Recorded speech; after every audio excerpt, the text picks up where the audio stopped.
महापालिका निवडणुकीच्या प्रचाराचा आज शेवटचा दिवस। मतदारांच्या प्रत्यक्ष भेटींवर उमेदवारांचा भर। संसदेच्या अर्थसंकल्पीय अधिवेशनाचं उर्वरित सत्र आजपासून सुरू। भूसंपादन विधेयकावरून सभागृह गाजण्याची शक्यता।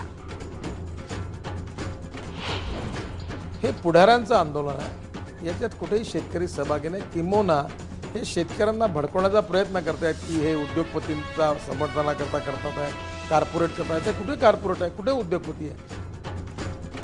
केंद्र सरकारचं भूसंपादन विधेयक हे शेतकऱ्यांच्याच हिताचं।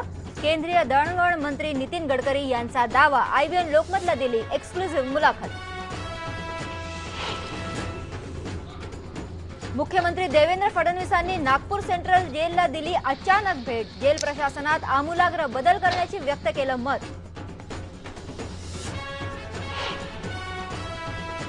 ऑक्टोबर नंतर होणार 10 ते 12 हजार पोलिसांची भरती। गृहराज्यमंत्री राम शिंदेंचं आश्वासन।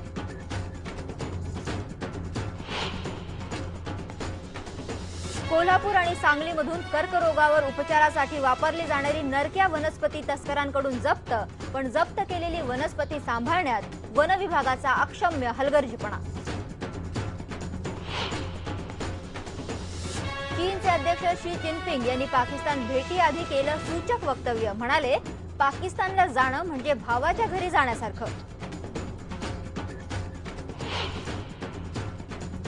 आणि भारताच्या संरक्षण सज्जतेला आणखी बळ मिळणार। विनाशिका INS विशाखापट्टणम थोड्याच वेळात नौदलात होणार दाखल। आज भारतीय बंदर आणि समुद्र किनाऱ्याच्या रक्षणासाठी होणार रुजू।